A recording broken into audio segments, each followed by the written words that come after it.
তা হল শ্রীমদ্ ভগবদ গীতা। শ্রীমদ্ ভগবদ গীতার আজ আমরা সপ্তদশ অধ্যায়,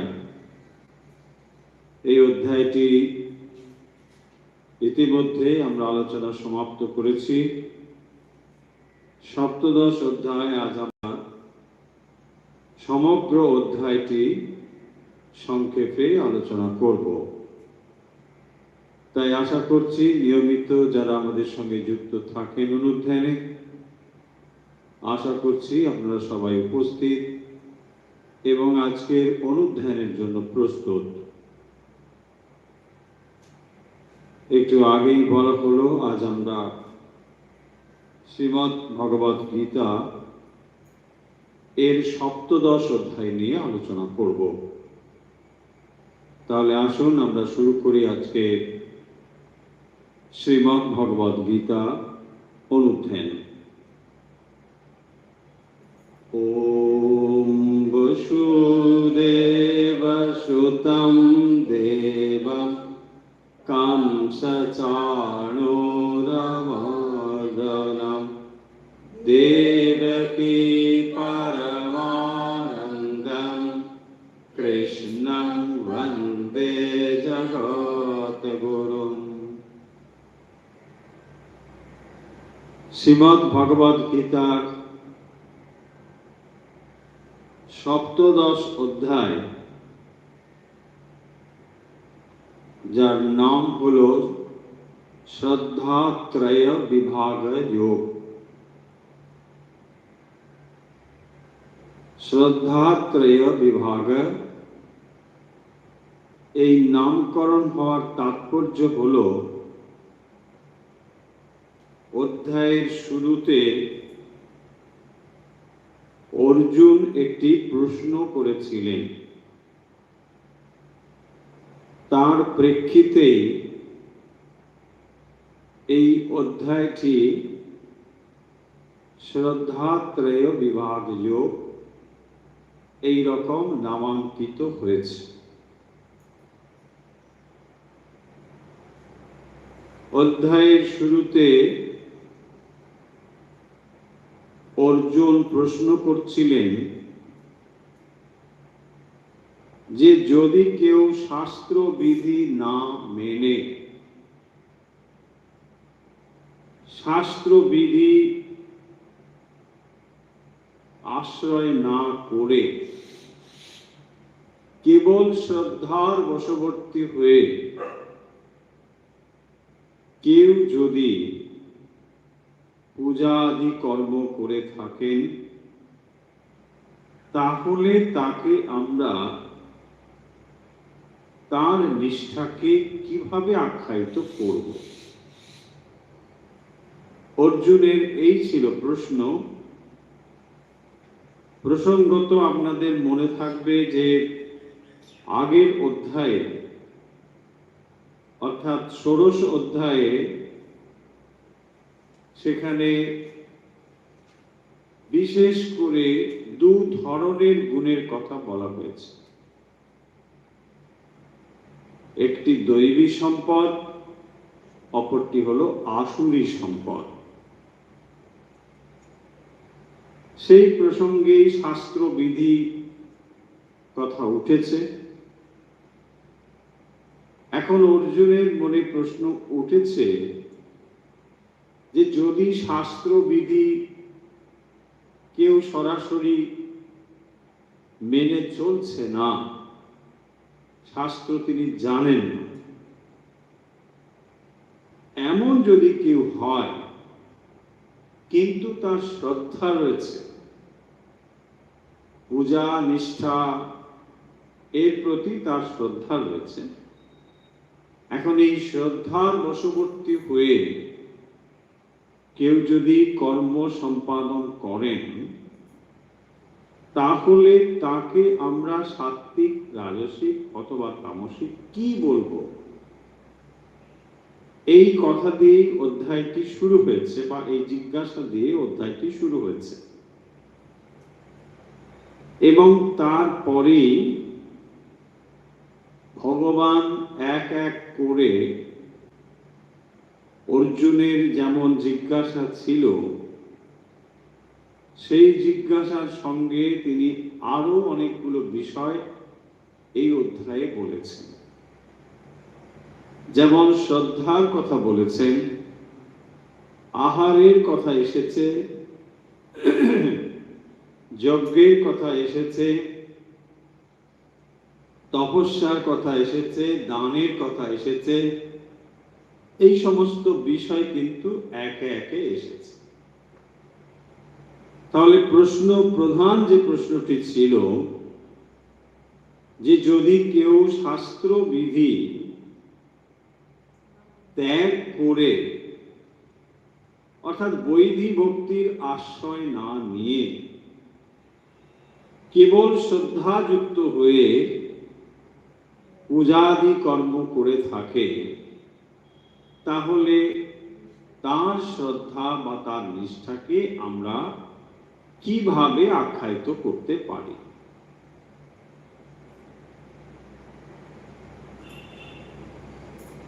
এই প্রশ্ন থেকে এটি বোঝা যায়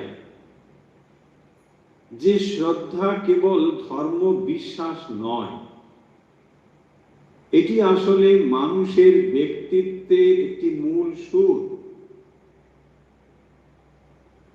আমাদের ভালো লাগা মন্দ লাগা, জীবন দর্শন শ্রদ্ধার উপরেই দাঁড়িয়ে রয়েছে।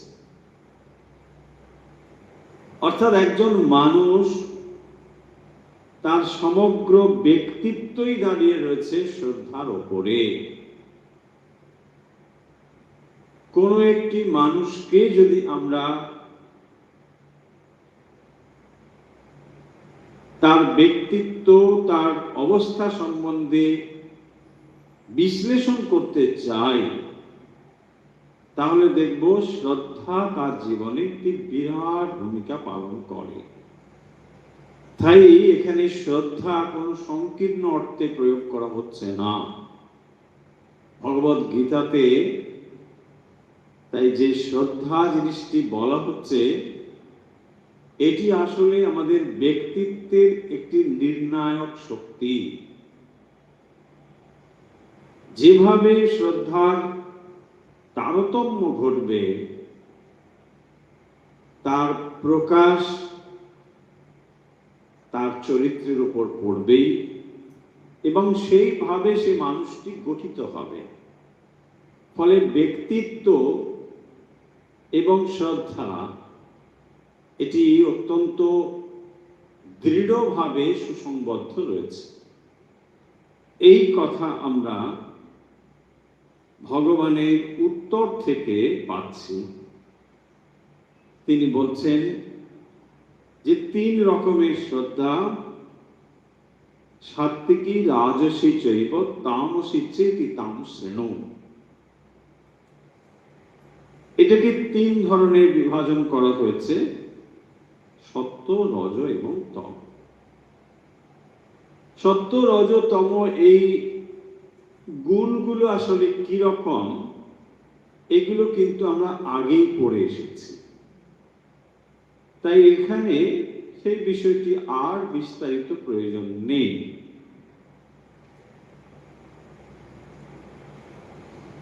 ভগবান বলছেন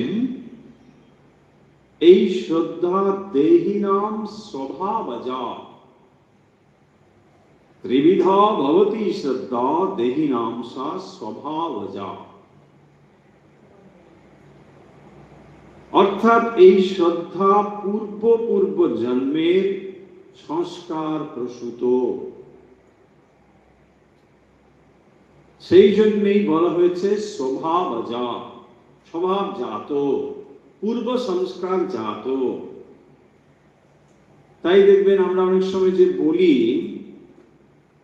যে এই ছেলেটির বা মেয়েটির সংস্কার খুব ভালো, কোন শিশুকে দেখে অনেক সময় বড়রা এরকম মন্তব্য করেন। তার তাৎপর্য হলো পূর্ব জন্মে তার শুভ সংস্কার রয়েছে, এবং তার ফলে বর্তমান জন্মে কোন জিনিসের প্রতি কিরকম শ্রদ্ধা প্রযুক্ত হবে সেটি নির্ধারিত হয় তার পূর্বজন্মে শ্রদ্ধার উপরে। তাই এখানে শ্রদ্ধা শব্দটিকে স্বভাবজা বলা হয়েছে, স্বভাবজাত। মানুষের স্বভাব থেকে জাত এই 3 রকমের যে শ্রদ্ধা, সেইটি ভগবান বলবেন বলে 2 নম্বর শ্লোকে এই কথা বলছেন যে আসলে এটি কিন্তু স্বভাবজাত। এখন স্বভাবজাত মানে আমরা যদি এটা বুঝি যে তাহলে আমাদের এখন আর কিছু করার নেই, কারণ আমরা যেমন স্বভাব নিয়ে এসেছি তেমনই আমাদের শ্রদ্ধা, এই কথাটাও কিন্তু সম্পূর্ণ সত্য নয়। এই জন্যে নয় যে যাকে আমরা পূর্ব জন্মের সংস্কার বলছি সেটিও কিন্তু আমাদের দ্বারা কৃত। আমরা এই সংস্কারকে পরিবর্তন করতেও পারি। অর্থাৎ যদি আমরা বর্তমান জন্মে যে বিষয়ের প্রতি শ্রদ্ধা নিয়ে আসা প্রয়োজন তার প্রতি শ্রদ্ধা তৈরি করি, তাহলে আবার পরবর্তী জীবনে সেই শ্রদ্ধাই সংস্কার রূপে থাকবে। ফলে পূর্ব জন্মের সংস্কার কথার তাৎপর্য হলো যে এইটি সংস্কার রূপে জন্ম জন্ম বাহিত হয়। এক জন্ম থেকে অন্য জন্মে এই শ্রদ্ধা বাহিত হয়, পরিচালিত হয়, চলতে থাকে। তাই শ্রদ্ধা কেবলমাত্র একটি জন্মের সঙ্গে সংযুক্ত নয়, এটি জন্ম জন্ম ধরে চলতে থাকে। এবং এই শ্রদ্ধার ফলে যেহেতু ব্যক্তিত্বের নির্ণায়ক, তাই শ্রদ্ধা যদি পরিবর্তিত হয় মানুষের ব্যক্তিত্ব পরিবর্তিত হয়ে যাবে।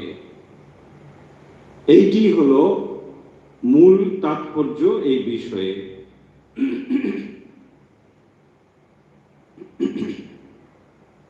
তারপরে যে কথাগুলি বলা হচ্ছে এখানে যে সত্য রজ তম এই যে শ্রদ্ধা এগুলি কি রকম, আমরা এই ডিটেলসে যেহেতু পড়ে ফেলেছি ইতিমধ্যেই, এখন মূল বিষয়গুলো কেবল ধরে গেলেই হবে। সেখানে বলা হচ্ছে যে রাজসিক, তামসিক এবং সাত্ত্বিক, সাত্ত্বিক, রাজসিক এবং তামসিক এই যে শ্রদ্ধা, এর চিনব কি করে না? সাত্ত্বিক হলো যেখানে দেব দেবীর উপাসনা। সাত্ত্বিক মানেই হলো সেখানে আরাধনা, দেবতাদের, দেব দেবীর আরাধনা।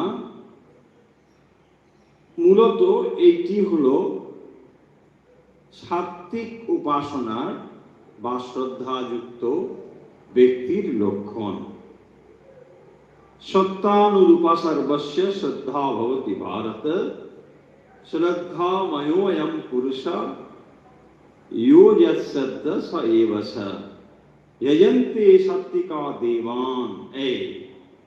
यजन्ते सात्विका देवान्, দেব দেবী এদের উপাসনা সাত্বিক গুণের লক্ষণ। তাহলে যারা সাত্বিক শ্রদ্ধাযুক্ত তারা কি করবেন? দেব দেবীর উপাসনা করবেন। আর রাজসিক, যক্ষ, রাক্ষসাংসী, যক্ষ, রাক্ষস এদের উপাসনা হচ্ছে শ্রদ্ধা রাজসিক। রাজসিক শ্রদ্ধা হলে এই রকম শ্রদ্ধা রয়েছে, কিন্তু শ্রদ্ধার তারতম্য রয়েছে। তাহলে যেমন মানুষ তার তেমন শ্রদ্ধা, আবার উল্টো করেও বলা যায় যেমন বিষয়ে তার শ্রদ্ধা এটি দেখে মানুষটি কেমন সেটাও বলা যায়। একজন মানুষ ভূত প্রেতের উপাসনা করে, দেখবেন অনেক মানুষ আছে এসব ভূত প্রেত এই সবই তার ইন্টারেস্ট বেশি। এটা হলো তামসিক শ্রদ্ধা। তাই শ্রদ্ধাকে 3 শ্রেণীতে ভাগ করা হয়েছে। প্রেতান ভূত গণাং সন্নি যজন্তি তামসা জনাঃ। এখানে একটু কারণ টারণ থাকবে, একটু বলি টলি হবে, রাত্রে হবে, এইগুলো হচ্ছে তামসিকতার লক্ষণ। দেব দেবী মানে যেখানে প্রকাশশীলতা রয়েছে, যেখানে জ্ঞান রয়েছে, এটি হলো দেব দেবী। সাত্বিকতা হলো এইটি। আর এর মাঝখানে রয়েছে রাজসিক, যক্ষ রাক্ষস, যেখানে যক্ষ এবং রাক্ষসের উপাসনা। পরিষ্কার হয়েছে। প্রথমে এই 3 প্রকার শ্রদ্ধার কথা বলা হলো, যেখানে কিরকম ভাবে তারা উপাসনা করবেন। এবারে যে বিষয়ে তার শ্রদ্ধা যেমন, মানুষটি তেমন হবে। তাই যদি কোনো মানুষকে আপনি বুঝতে চান তার কোন কোন বিষয়ে ইন্টারেস্ট, এটা যদি আপনি জানতে পারেন তাহলে মানুষ সম্বন্ধে ধারণা করতে পারবেন খুব সহজ। এটি যিনি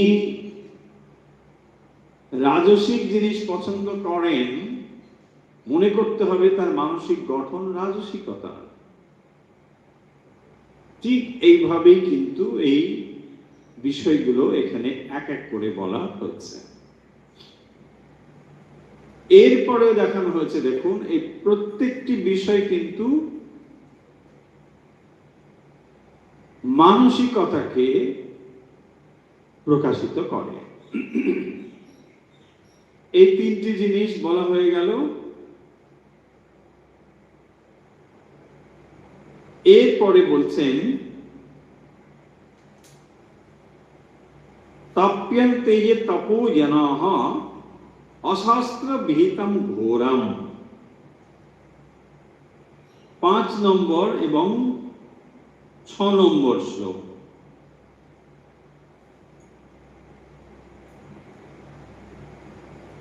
এরা কি করেন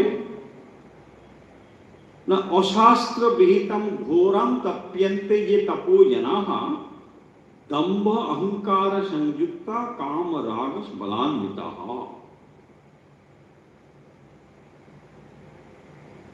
তপস্যা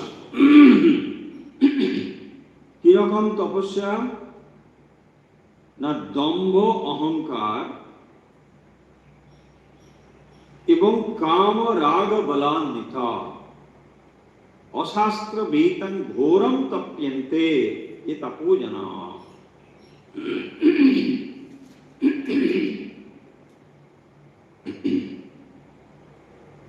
তপস্যা কিরকম না, যেটি দম্ভ অহংকার কামনা আসক্তিযুক্ত অবিবেকী ব্যক্তি নিজেকে কষ্ট দেয় এবং শাস্ত্র বিধি অবিরুদ্ধ, তাকে কি বলে আসুর প্রবৃত্তি বলে জানবে। তাহলে 5 এবং 6 নম্বরে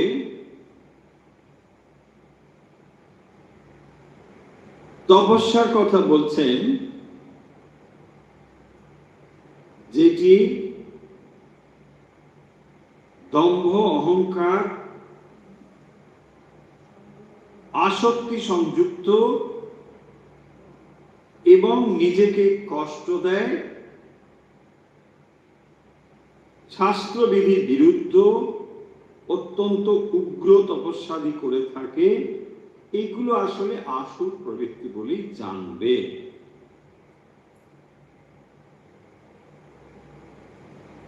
5 এবং 6 এই কথা বলা হয়েছে। এরপরে আহার আদি বিষয়ে কথা বলা হয়েছে।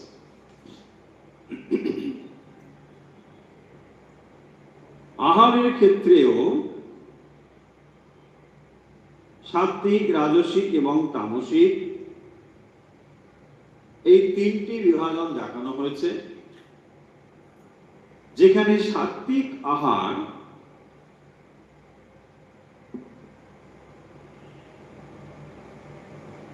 আয়ু, বলবর্ধক, রসযুক্ত, স্নিগ্ধ, অর্থাৎ যেটি আমাদের মনকে প্রশান্তি নিয়ে আসে, মনে যেটি প্রশান্তি নিয়ে আসে, এইরকম আহারই হলো সাত্ত্বিক আহার। সোজা কথা, যেমন অন্ন তেমন মন। আমরা যা খাই তা কেবল শরীর নয়, চিন্তাকেও প্রভাবিত করে,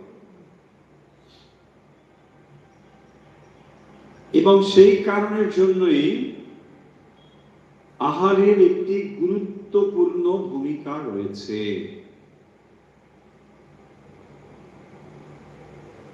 বিশেষ করে যারা ধর্ম এবং আধ্যাত্মিকতা নিয়ে চিন্তা ভাবনা করেন, আহার বিষয়ে তাদেরকে বিধিনিষেধ মেনে চলতে হবে নিশ্চয়ই। কারণ আহারের দ্বারা যেমন একদিকে আপনার শরীর গঠিত হয়, এই আহারের দ্বারাই আপনার মন গঠিত হয়।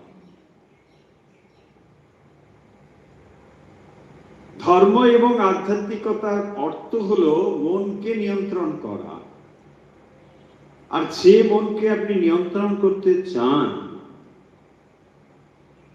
সেই মনকে যদি যথেচ্ছভাবে আহার আদি দ্বারা বহির্মুখী করেন, সে মনকে যে সংযত করা সহজ হবে না, এটা খুব স্পষ্টতই বোঝা যায়। বাঘ যে ধরনের আহার গ্রহণ করে, সেটা তার শরীর ও মনকে সেভাবে গঠিত করে। আপনি দেখুন, তৃণভোজী হরিণ, তৃণভোজী গাভী, গরু, দেখুন তাদেরও চারিত্রিক বৈশিষ্ট্য বাঘ সিংহের চারিত্রিক বৈশিষ্ট্য এক নয়। স্পষ্টতই বোঝা যায় যে আহারের উপরে জীবের মন এবং শরীরের সুস্পষ্ট প্রভাব রয়েছে।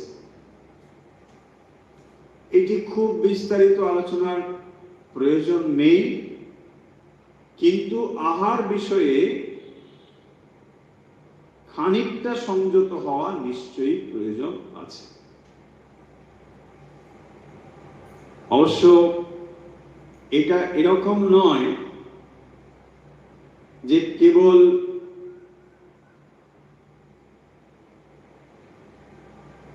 সাত্ত্বিক আহার খেলেই আমরা সাত্ত্বিক হয়ে উঠব, ব্যাপারটা অতটা সহজও নয়। সাত্ত্বিক আহার আমরা সাধারণত দুধকে বলি, কিন্তু দুধের ভেতরেও দেখুন বঞ্চিত করার একটি ব্যাপার রয়েছে। এই দুধ বাছুরেরই প্রাপ্য,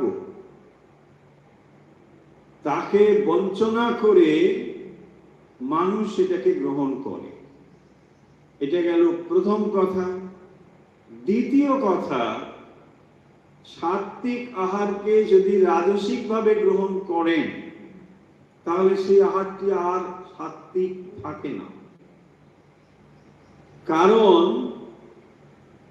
না উপোস করেছি, আজকে দুধ খাবো বলে কয়েক লিটার দুধ সকাল থেকে সন্ধ্যে পর্যন্ত বলছে আমি কেবল দুধের উপরেই আছি, নিয়ে আসো নিয়ে আসো, সারাদিন আর কিছুই খাচ্ছি না, খালি দুধ, ব্যারেল ব্যারেল দুধ শেষ। দেখুন তাহলে সাত্বিক আহার রাজসিক ভাবে খেলে সেটা আর সাত্বিক আহার থাকে না। বলছে না কেবল লুচি খাচ্ছি বলে এক ধামা লুচি শেষ, যা কিছুই খায় না, একাদশী তো ওই একটু লুচি খাও, হ্যাঁ বলে এক ধামা লুচি শেষ। পয়েন্টটা তাহলে কেবল সাত্বিক আহার, পাশাপাশি সাত্বিক ভাবও থাকতে হবে।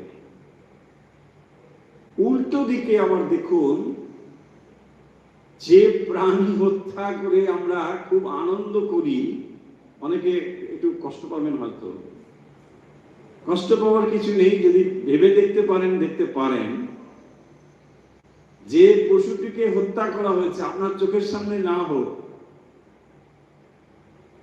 নিশ্চয়ই অনুমান করতে পারেন তখন সে বাঁচবার জন্য ছটফট করছিল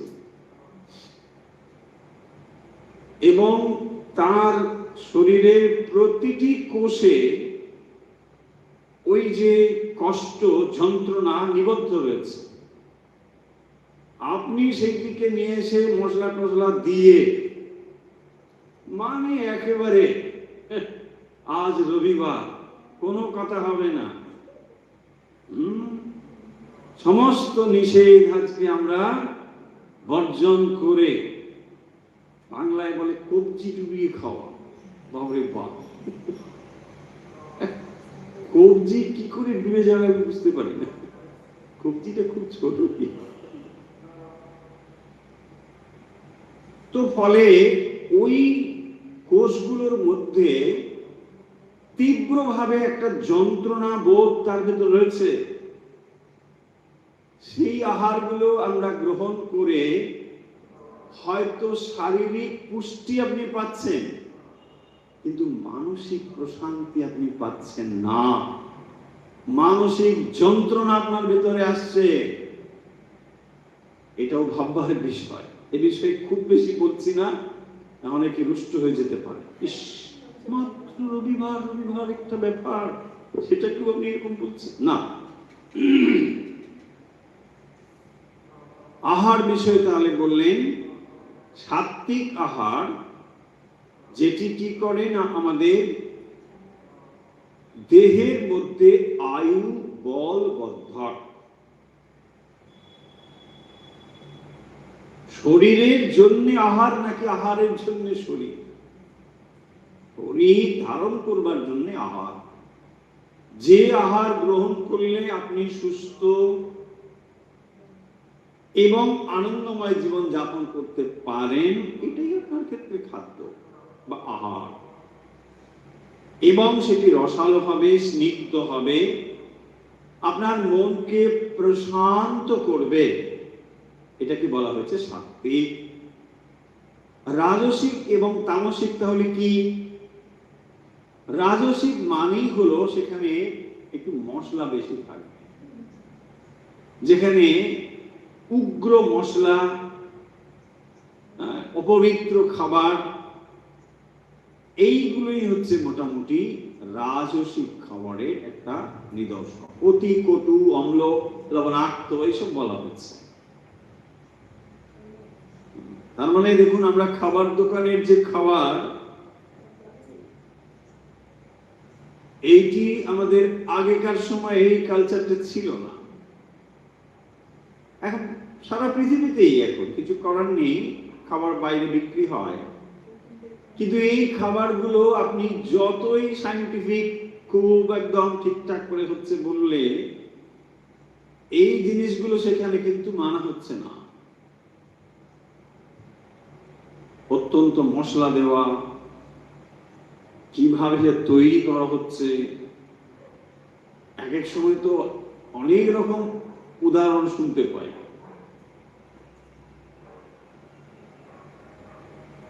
খাবার নাকি মানে বেশি হলে পরে সেটা ফেলে দেওয়া হয় না, এটা রেখে দেওয়া হয়, আবার পরের দিন ব্যবহার করা হয়।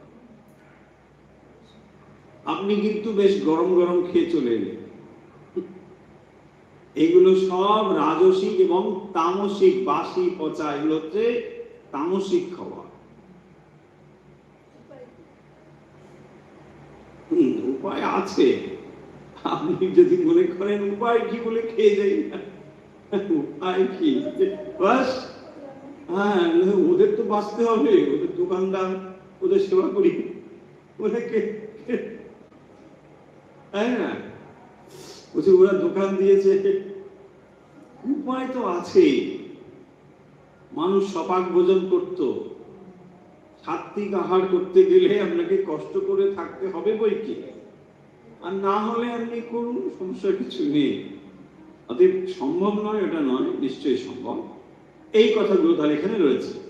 তাহলে কি হলো, আহার বিষয়ে সাত্বিক, রাজসিক এবং তামসিক এগুলো দেখানো হয়েছে। তার মানে দেখুন, যার ভেতরে এই খাবারগুলোর প্রতি শ্রদ্ধা থাকবে, পয়েন্ট হচ্ছে শ্রদ্ধা, ওই জন্য শ্রদ্ধাত্রে বিভাগ। যদি বাসি পচা এইসব খাবার খেতে বেশি ভালো লাগে, তাহলে বুঝতে হবে ওর তামসিক মাইন্ডসেটটা হচ্ছে তামসিক। কিছু কিছু খাবার আছে ওগুলো বাসি টাসি পচা টচা হলে মানে একদম,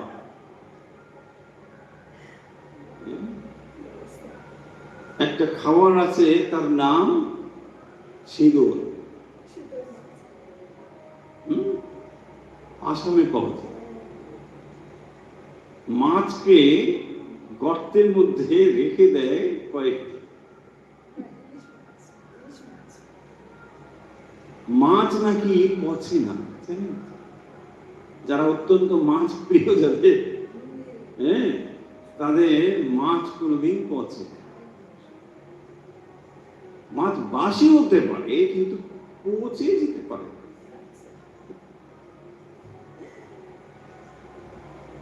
যাই হোক, তাহলে এই ধরনের খাবারের পছন্দ মানে তার মাইন্ডসেটটা এই।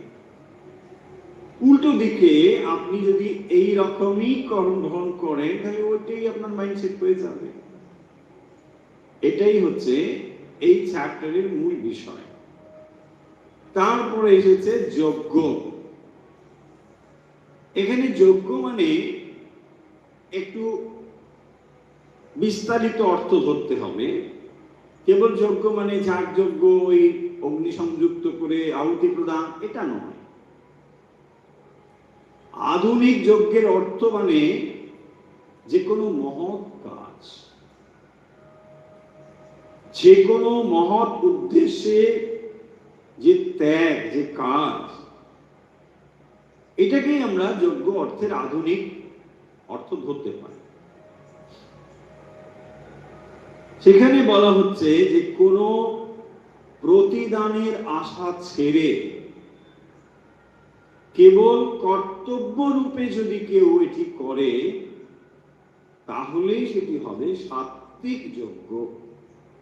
ফলের আকাঙ্ক্ষা না করে শাস্ত্রবিধি মেনে যে যজ্ঞ করা হচ্ছে, কর্তব্য জ্ঞানী, মানে এটা আমার করণীয়, আমার করতে হবে, ডিউটি, রেসপন্সিবিলিটি, এইটা কি বলা হচ্ছে সাত্বিক যজ্ঞ। তারপরে রাজসিক কিরকম না, লোক দেখানো, দম্ভ, এগুলোই হচ্ছে এই কর্মের মূল। লোক দেখা মানে এটা হচ্ছে কিছু, ব্যাস ওকে দেখুক, এটাই এখন প্রধান হয়ে দাঁড়িয়েছে। মানে উদ্দেশ্য ঠিক কর্ম, পাশাপাশি মানুষকে দেখা যে আমি কত বড় কর্মযোগী, এটা একবার দেখ। আর যারা আমরা ছবি দেখি, দেখুন ছবিতে আপনি কি দেখছেন, এই মানুষটি এই জিনিস দান করছেন, কটা দান করছেন সেটা তো বুঝতে পারছেন। একবার হয়তো তিনি দান করেছিলেন, সেটা বারবার ছবি তোলা হচ্ছে, তাতেও কোনো ব্যাপার নেই। আমি বলছি না যে এরকম হয়, কিন্তু হলেও আমরা ধরার কোনো কারণ নেই, বুঝতে পারবেন না। ওই একই ছবি বারবার পোস্ট করা হচ্ছে। আপনি ভাবছেন কি বাবা কি ব্যাপার, তাহলে লোকে মনে করে ছবি সব কথা বলে। সব সময় ছবি সব কথা বলে না, অনেক ভুল কথাও বলে। অথচ আমরা ছবি দেখে ভুলে গেলাম কি হচ্ছে, কি মহান ব্যক্তি। এই জন্যেই বলছেন এগুলো সব দম্ভ, অহংকার, লোক দেখানো। কি রাজসিক যজ্ঞ। আর তামসিকের ক্ষেত্রে কি? তামসিকের ক্ষেত্রে বলছেন শাস্ত্র বিধিহীন, এখানে কোনো নিয়ম টিয়ম মানবে না। এইগুলো মানে আহারের পরে যজ্ঞ বিষয়ে কথা। তারপরে দানের কথা এসেছে, যে শারীরিক তপস্যার কথাও এসেছে, যেটি আগেও বলা হয়েছে।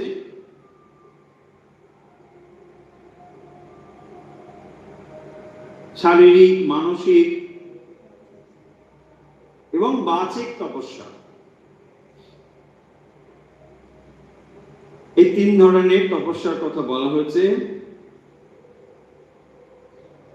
17 থেকে 19 নম্বর শ্লোকে তপ্তম তপস্তা ত্রিবিধম নরে অফলাকাঙ্ক্ষিভির্যুক্তে সাত্বিকম পরিযক্সতে। তাহলে যেখানে শরীর, বাক, মন দ্বারা অনুষ্ঠিত যে 3 রকমের তপস্যা, সেখানেও সাত্বিক, রাজসিক এবং তামসিক এই তফাৎগুলো রয়েছে। তপো দম্ভেন চৈব যৎ, দম্ভ, রাজসম চলমধ্রুবম, আর তামসিক হচ্ছে পীড়য়া ক্রিয়তে তপঃ, অপরের পীড়া দেওয়া, কষ্ট দেওয়া, মোহাচ্ছন্ন বুদ্ধির দ্বারা নিজের শরীরকে অনেক কষ্ট দেওয়া, নিজেকেও কষ্ট দেওয়া। এরপরে এসেছে দানের কথা।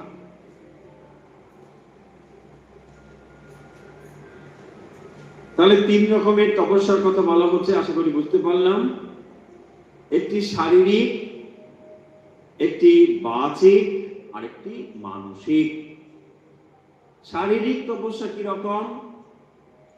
পরিচ্ছন্নতা, অহিংসা এবং মহৎ ব্যক্তিদের প্রতি শ্রদ্ধা। আর বাচিক তপস্যা এমন কথা বলা যা সত্য কিন্তু প্রিয়, যা অন্যের মনে উদ্বেগ সৃষ্টি না করে। নিজের কথা বলার শৈলী সংশোধনের প্রয়োজনীয়তা, অর্থাৎ এমন ভাবে কথা বলছেন যে সেটা হয়তো সত্য কিন্তু অত্যন্ত রূঢ়, অত্যন্ত অপ্রিয়। তাই এখানে তপস্যার প্রয়োজন। মানসিক তপস্যা হচ্ছে মনকে শান্ত রাখা, মৌন অবলম্বন করা, আত্মসংযম করা এবং আধ্যাত্মিক উন্নতির জন্য মনের পবিত্রতা বজায় রাখা। এইগুলো হলো মানসিক তপস্যা। এরপরে দানের কথা এসেছে। এই দান কি রকম না, দাতব্যম ইতি দানম দিয়তে অনুপকারিণে। যেখানে কোনো উপকারের প্রত্যাশা না করে, অনুপকারিণে দাতব্যম ইতি দানম, যেখানে দেশ কাল পাত্র বিচার করে অহংকারহীন ভাবে যে দান, দেশে কালে চ পাত্রে চ তদ্দানম সাত্ত্বিকং স্মৃতম, এটা হলো সাত্ত্বিক দান। যেখানে দেশ কাল পাত্র বিচার করে কোন প্রতি উপকারের আশা না রেখে নিঃস্বার্থভাবে যে দান যা দেওয়া হয়, কিছু পাওয়ার আশা না রেখে যে দান, সেটি হলো সাত্ত্বিক দান। আবার বলছেন ফলের উদ্দেশ্যে প্রত্যুপকারার্থম, মানে এখানে স্পষ্টতই একটা প্রতিদানের আশা রয়েছে, কিছু পাওয়ার আশা রয়েছে। এইভাবে যে দান, তাকে রাজসিক দান বলা হয়েছে। মানে আমি কিছু দিচ্ছি, তুমি কিছু দাও।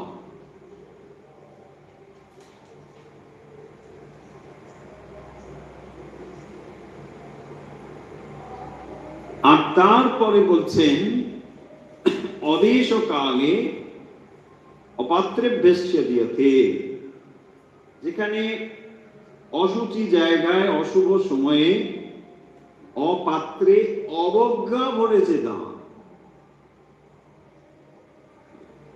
তুচ্ছ তাচ্ছিল্য করে একটা দান, যাকে দেওয়া হচ্ছে তাকে অসম্মানজনিত ভাবে দেওয়া হচ্ছে, তাকে বলা হয়েছে তামসিক দান। তাহলে কতগুলো বিষয় হলো, শ্রদ্ধা, আহার, যজ্ঞ, তপস্যা, দান। এরপরে সমাপ্ত হচ্ছে ওম তৎসৎ। তাহলে এই চ্যাপ্টারে মোট 5টি জিনিস বলা হয়েছে। কি সেটি না? শ্রদ্ধা, আহার, যজ্ঞ, তপস্যা ও দান। এইগুলির প্রতি শ্রদ্ধার তারতম্য অনুযায়ী একজন মানুষের ব্যক্তিত্বের তারতম্য স্পষ্ট হয়ে ওঠে। সেই কারণের জন্যই এই অধ্যায়টি একটি প্র্যাকটিক্যাল অধ্যায়, অর্থাৎ হাজার হাজার বছর আগে যে কথা উচ্চারিত হয়েছিল, একেবারে বর্তমান সময়েও এই কথাগুলো আমাদের প্রয়োজনীয়, কারণ এখনো এই কথাগুলো একই রকম ভাবে গুরুত্বপূর্ণ। এগুলোকে অবলম্বন করলে আমরা আমাদের জীবনকে পরিবর্তন করতে পারি। জীবনকে যদি পরিবর্তন করতে চাই, তাহলে তা কিভাবে করব, সেই কথা এই অধ্যায়ে বলা হয়েছে। যে বিষয়ে তোমার শ্রদ্ধা রয়েছে, সেই শ্রদ্ধাই তোমার জীবনের নির্ণায়ক শক্তি। শ্রদ্ধা যত প্রবল হবে যে বিষয়ে, জীবন সেই বস্তু লাভের দিকে অধিক পরিমাণে যত্নশীল হবে। একজনের কাছে যদি অর্থ উপার্জনের প্রতি শ্রদ্ধাশীল তিনি হন, অর্থের প্রতি তার শ্রদ্ধা থাকে, তাহলে তার সমস্ত কর্ম, প্রবৃত্তি, চেষ্টা সবই অর্থ সংগ্রহের দিকেই হবে। অপরদিকে যদি বিদ্যার দিকে তার শ্রদ্ধা বেশি থাকে, তাহলে তার জীবন, তার চেষ্টা সমস্ত কিছুই বিদ্যার দিকেই হবে। এইভাবেই একটি মানুষের ব্যক্তিত্ব নির্ণায়ক রূপে শ্রদ্ধা বিশিষ্ট ভূমিকা পালন করে।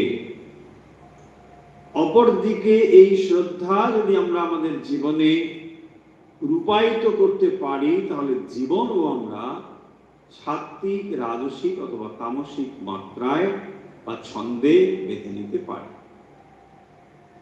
অধ্যায়টি সমাপ্ত হচ্ছে ওম তৎসৎ এই কথা দিয়ে,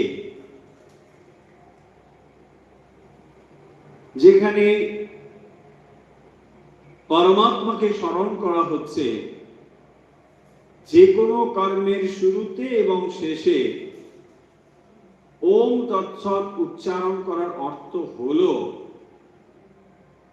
সমস্ত কর্ম সেই পরম সত্তায় অর্পণ করা। ওম তৎসৎ, এই জন্যই এটি অত্যন্ত গুরুত্বপূর্ণ। ওম তৎসৎ।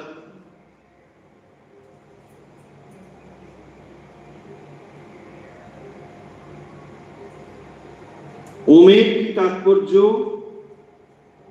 না, এটি হলো প্রথম শব্দ উচ্চারণ করে ব্রহ্মবাদীগণ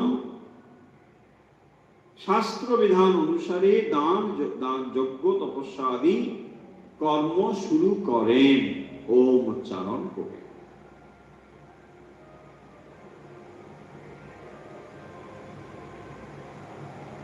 যজ্ঞে তপসি দানে চ স্থিতি সদিতি চচ্যতে। সৎ, তৎ এবং সৎ। সোজা কথা হলো, যদি আমাদের কর্মে কোনো ত্রুটি হয়, তাহলে এই ত্রুটি আমরা ওম তৎসৎ এই ভাবনার দ্বারা শুদ্ধ করতে পারি। শাস্ত্র না জানলেও যদি মানুষের অন্তরে শ্রদ্ধা সাত্ত্বিক হয়, তবে সে মুক্তির পথে এগিয়ে যেতে পারে। জীবনের প্রতিটি ছোট কাজে সচেতন হওয়া এবং ধীরে ধীরে রাজসিক এবং তামসিক গুণ ত্যাগ করে সাত্ত্বিক এর দিকে অগ্রসর হওয়াই আমাদের জীবনের মূল লক্ষ্য এবং এই অধ্যায়ের প্রধান শিক্ষা। এই অধ্যায় আমাদের এই শিক্ষায় দান করে যে জীবনকে আসলে সাত্ত্বিকতার দিকে নিয়ে যেতে হবে। কি করে সেটি সম্ভব? সেটি সম্ভব এইভাবেই যে যেখানে ধীরে ধীরে জীবনকে রাজসিক এবং তামসিক অবস্থা জয় করে সাত্ত্বিকতার দিকে নিয়ে যেতে হবে। তার জন্যে আহার বিষয়ে সংযত হওয়া, তপস্যা বিষয়েও সংযত হওয়া, যেখানে তপস্যা মানে বাচিক তপস্যা, মানসিক, শারীরিক তপস্যার কথা বলা হয়েছে।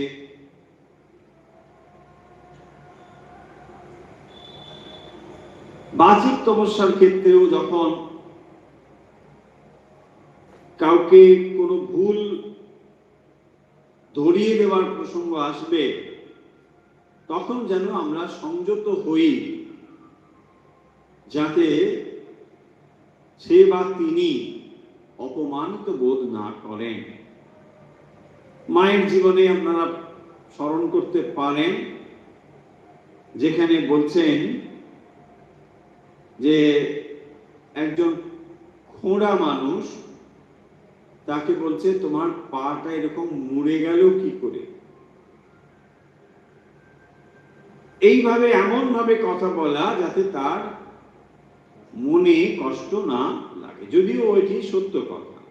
এই হলো বাচিক তপস্যা। আর রাজসিক ক্ষেত্রে কিরকম না, নিজেকে জাহির করবার জন্য কর্কশ ভাষা ব্যবহার করা।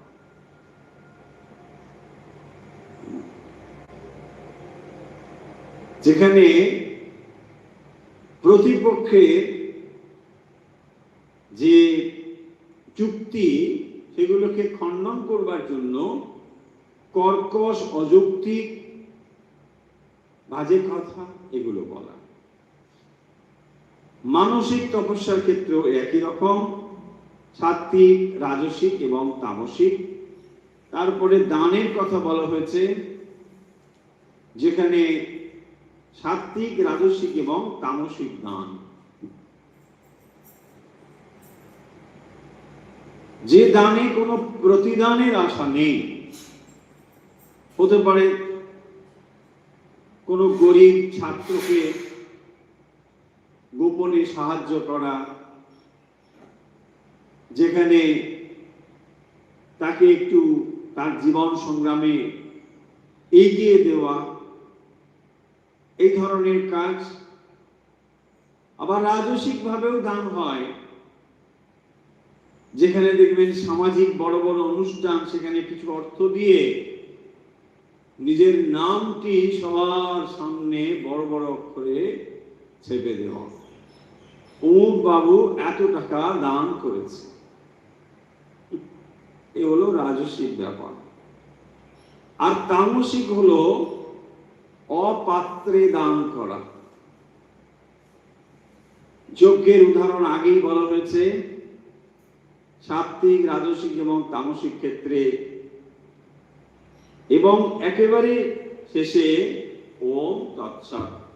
তাহলে এই অধ্যায়ের যে সার সংক্ষেপ, সমগ্র অধ্যায়টি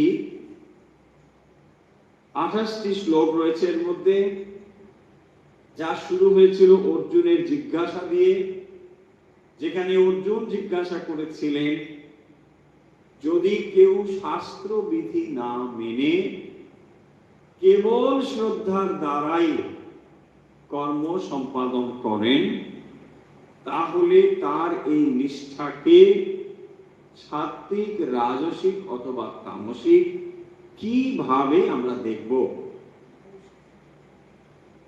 এর উত্তরে ভগবান শ্রদ্ধাকে 3 ভাগে বিভক্ত করেছেন, যেখানে সাত্ত্বিক, রাজসিক এবং তামসিক দেখিয়েছেন। আহারকে বিভাজিত করেছেন সাত্ত্বিক, রাজসিক এবং তামসিক ক্ষেত্রে। যজ্ঞের বিভাজন করেছেন, তপস্যার বিভাজন করেছেন। দানের ক্ষেত্রেও তিনি সাত্ত্বিক, রাজসিক, তামসিক অবস্থা দেখিয়েছেন। এবং এই অধ্যায়টি সমাপ্ত করা হয়েছে ওম তৎসৎ এটি দিয়ে। ওম এইটি উচ্চারণ করা হচ্ছে বিধি। প্রতিটি মন্ত্র, বেদ, উপনিষদের শুরুতেই এই আদি মন্ত্র ওম উচ্চারিত হয়ে থাকে। তাই ব্রহ্মবাদীগণ যে কোনো শুভ কর্মের সূচনাতে ওম উচ্চারণ করে থাকেন। এবং তৎ এবং সৎ, তৎ সেই পরব্রহ্মকে বোঝায়। সৎ হলো যদি কোনো কর্মের হানি হয়, অঙ্গহানি বা ত্রুটি, তাও এই উচ্চারণের দ্বারা পূর্ণ হয়ে যায়। এই বর্ণনার দ্বারা এই অধ্যায়টি সমাপ্ত করা হয়েছে। তাহলে এই অধ্যায়ের তাৎপর্য কি আমরা বুঝতে পারলাম, যে শ্রদ্ধাযুক্ত ভাবে আমরা যদি আহার, যজ্ঞ, দান, তপস্যা এই বিষয়গুলো যথাযথভাবে সম্পন্ন করি, তাহলে জীবনে রাজসিক এবং তামসিকতার স্তর পেরিয়ে জীবনকে সাত্ত্বিকতার স্তরে নিয়ে যেতে পারি। এটি এই অধ্যায়ের মূল শিক্ষা এবং এটি প্রতিটি ভগবত গীতা পাঠকের জীবনের মূল লক্ষ্য হওয়া উচিত। চলুন তাহলে আজকের পাঠ আমরা এখানে সমাপ্ত করলাম। সপ্তদশ অধ্যায়ে সমগ্র অধ্যায় সারাংশ আজ আলোচনা করা হলো। পরের দিন আমরা পরের অধ্যায় নিয়ে আলোচনা করব। এখন সমবেতভাবে রামকৃষ্ণ স্মরণ।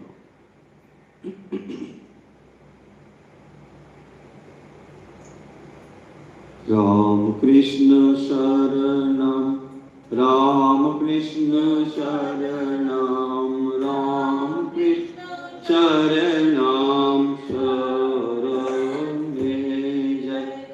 রামকৃষ্ণ শরণম রামকৃষ্ণ শরণম রামকৃষ্ণ শরণম পাহি কেবলম কেবলম কৃপাহি কেবলম শরণে কৃপাহি কেবলম কৃপাহি কেবলম কৃপাহি কেবলম শরণে। রামকৃষ্ণ রামকৃষ্ণ শরণম রামকৃষ্ণ শরণম শরণে। শরণাগতোহম শরণাগতোহম শরণাগতোহম শরণে। শরণাগতোহম শরণাগতোহম শরণাগতোহম শরণে জয়। রামকৃষ্ণ শরণম রামকৃষ্ণ শরণম রামকৃষ্ণ শরণম শরণে। নমো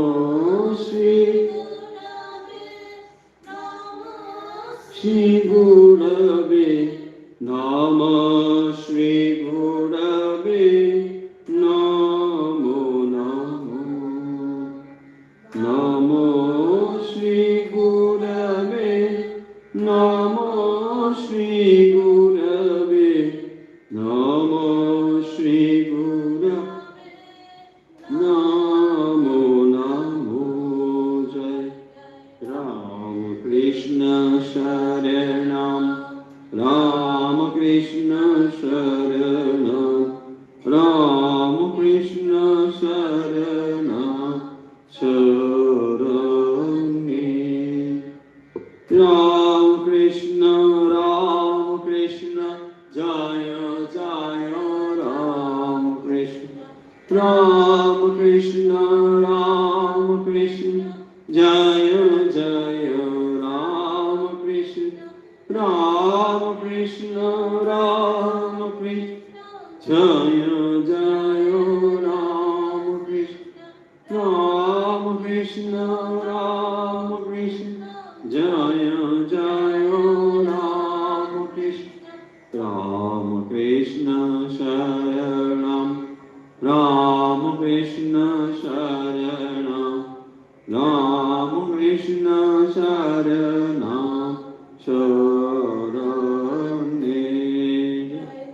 রামকৃষ্ণ শরণম রামকৃষ্ণ শরণম রামকৃষ্ণ শরণম শরণে। जय श्री गुरु महाराज जी के जय। जय महामाई के जय। जय स्वामी जी महाराज जी के जय। जय गंगा माई की जय। আজকের মতো অনুধ্যান অভ্যাস এখানেই শেষ হলো।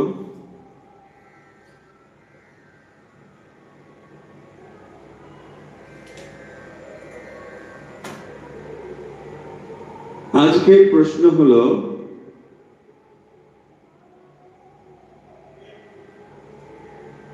সাত্বিক দান কাকে বলে? আমাদের প্রশ্ন হলো, সাত্বিক দান কাকে বলে? উত্তর পাঠিয়ে দিন হোয়াটসঅ্যাপে, আমাদের হোয়াটসঅ্যাপ নম্বর 9903985960। তাহলে আজকের মতো বিদায় নিচ্ছি। যে যেখান থেকে আমাদের সঙ্গে যুক্ত রয়েছেন, ঠাকুর মা স্বামীজির ভক্ত অনুরাগী, আপনাদের সকলের শারীরিক, মানসিক ও আধ্যাত্মিক বিকাশ প্রার্থনা করে যে প্রার্থনা আমরা নিত্য করে থাকি, আজও সেই প্রার্থনা করছি। সর্বেত্র সুখিনঃ সন্তু, সর্বে সন্তু নিরাময়া, সর্বে ভদ্রাণি পশ্যন্তু, মা কশ্চিৎ দুঃখভাগ্ ভবেৎ। ওম শান্তি, ওম শান্তি, ওম শান্তি।